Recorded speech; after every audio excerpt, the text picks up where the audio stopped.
Let's get into our work. Top of the agenda, the AFL has confirmed its starting time for the grand final. It'll be Twilight over in Perth, and that means for the second year running for fans on the East Coast, it'll be a prime-time television extravaganza. Brownie, I spoke to the management at Optus Stadium last week, and they said the best use of the ground, the best way to present the ultimate spectacle with the architecture and the lighting that's been built in is to land in this Twilight slot. It gives you, I will show you what it looks like. If we use the first Saturday in October, the elimination final last year, to marry up with the last Saturday in September this time around, that's when the players are running out on the ground for a 5:15 start for the grand final. So this was 5 minutes out. No shadows on the ground, so the perfect presentation for television. Yep. That's quarter time. That's as the beautiful twilight and dusk takes hold on the way to halftime. And what it does mean is for whatever wants to be planned at halftime, it will be in darkness. And then for the cup presentation, and this is the feature of the ground for anybody who's been there and watched on television, is the light show that they're able to produce, which is unique in Australian sport. It is, and this is a test case for a Twilight Grand Final. Last year it was at night up in Brisbane, and I love the fact that they are trying at the Twilight time slot. I love the Twilight time slot as a player, just on dusk there, and the heat would go out of the day if you did get a hot day.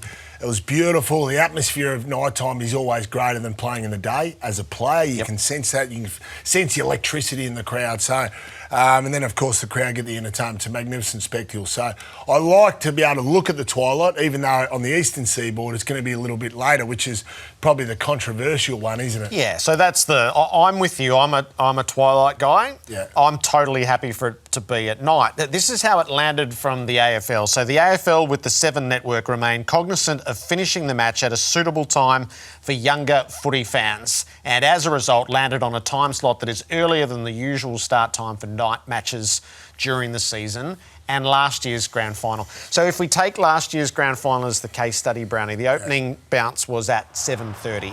So this will be 15 minutes earlier.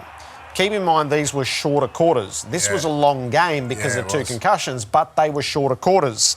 So 10:17 was when the final siren sounded. And I think there were lots of people who had reservations about it. This was the reservation I had. This was very late.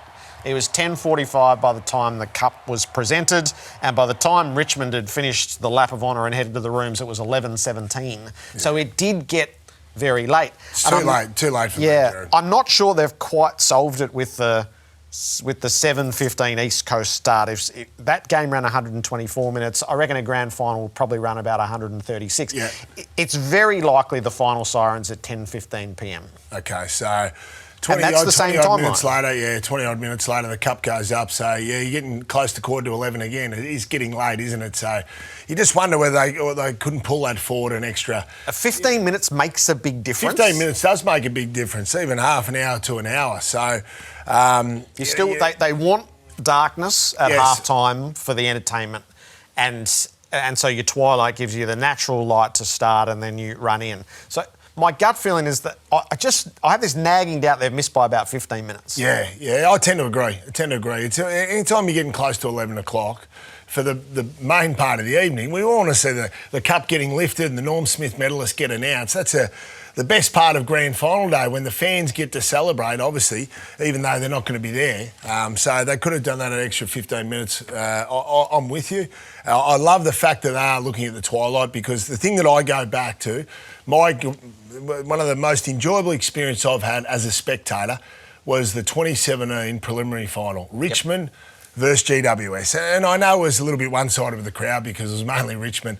But that was an unbelievable spectacle. I think that was about a 4:30 start, maybe 4:30, 5 o'clock start.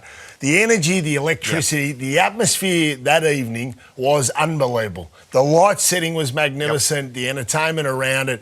I just thought, geez, wow, imagine if this was a grand final. And that's why eventually, I'm a believer we should get to a grand final. The biggest event in the world, the Super Bowl, does, Twilight. We are like-minded, Browning, on that. We are like-minded.